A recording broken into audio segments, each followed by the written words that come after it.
Hello sa ating mga math-aaral.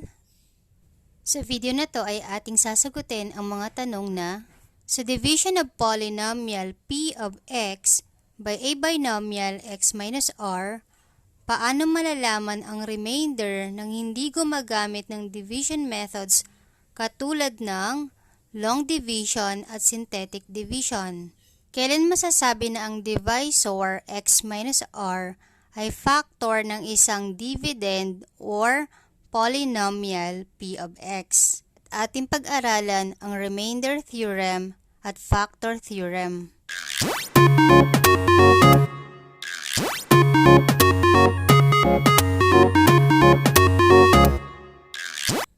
According sa remainder theorem, if the polynomial p of x is divided by x minus r, then the remainder is p of r. Para malaman ang remainder, just simply evaluate p of x by substituting the value of r to p of x.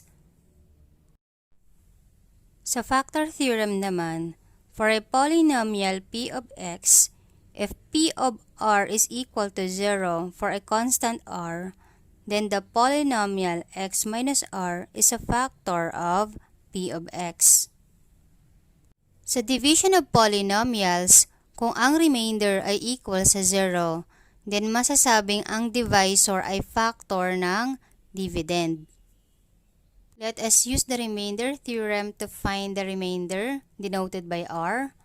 Then determine if the binomial x minus r is a factor of a polynomial p of x. Number 1, 2x cubed minus 3x squared plus 9x minus 4 divided by x minus 3.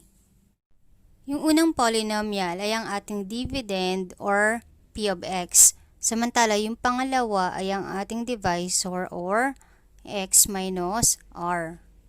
I-identify muna natin ang value ng r sa x minus 3. So, x minus 3 equates sa 0. Transpose negative 3 to the other side. So, ang x ay equal sa, mag-change ng sign, yung 3 magiging positive 3. Ngayon, i-substitute natin yung value ng x which is equal to 3 sa p of x. So, yan ay p of 3 is equal to 2 times 3 raised to 3 minus 3 times ang x ay 3 raised to 2 plus 9 times yung x which is 3 minus 4. Then, simplify natin. So, 2 times 3 cube, yan ay 3 times 3, 9 times 3, 27. Minus 3 times 3 square, yan ay 3 times 3, 9. Plus 9 times 3, 27 minus 4. 2 times 27 is 50. 4 minus 3 times 9, 27 plus 27 minus 4. Dito, pwede nyo lang pagsamahin yung parehong positive. So, positive 54 and positive 27, ang sum nila ay positive 81. Ganun din ang sum ng negative 27 at negative 4. So, yan ay 31. So, minus 31.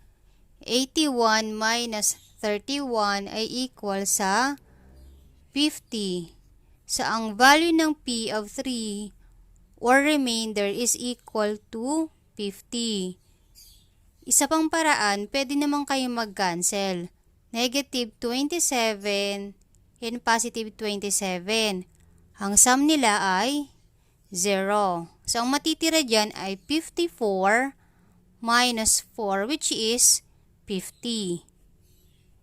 For checking, gumamit tayo ng synthetic division. So una, kunin natin yung numerical coefficient ng bawat term. So meron tayong 2, numerical coefficient ng x cube, negative 3, numerical coefficient ng x square, 9, numerical coefficient ng x, negative 4, constant. Then, ang r natin ay 3. Pangalawa, bring down the first numerical coefficient 2. Then, pangatlo, i-multiply natin. 2 times 3 ay 6.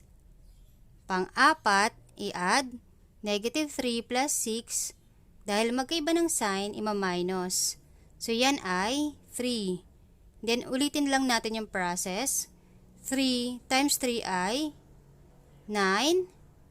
9 plus 9, 18. 18 times 3, 54.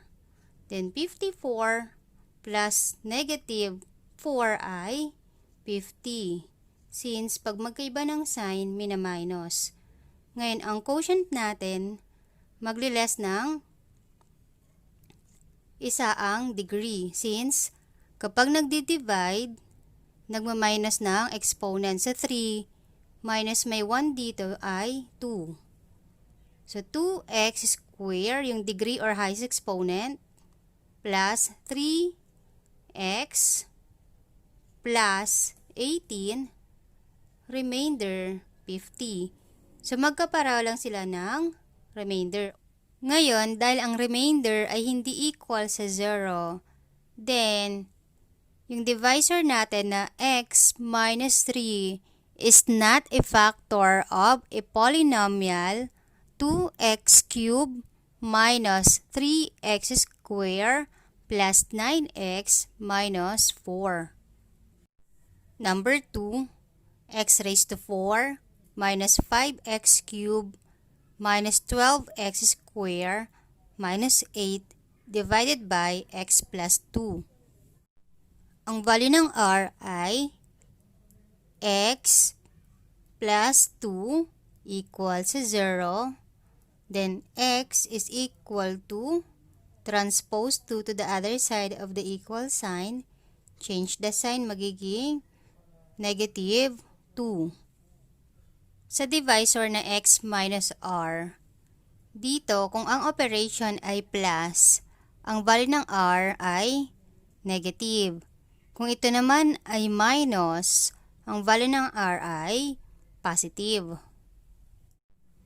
Ngayon, isubstitute natin ang negative 2 sa ating dividend.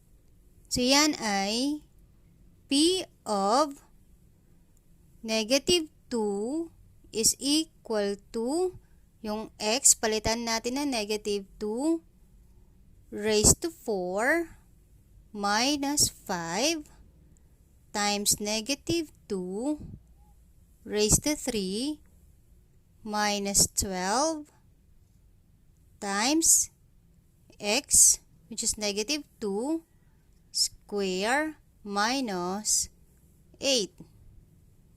Simplify natin, negative 2 raised to 4. So, multiplying negative 2 by itself 4 times. Negative 2 times negative 2 is positive 4 times negative 2, negative 8 times negative 2 is positive 16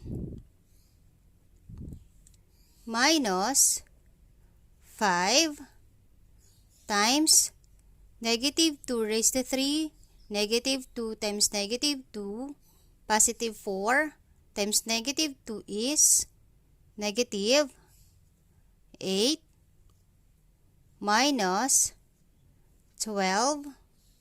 Then, negative 2 raised to 2, yan ay negative 2 times negative 2, which is positive 4.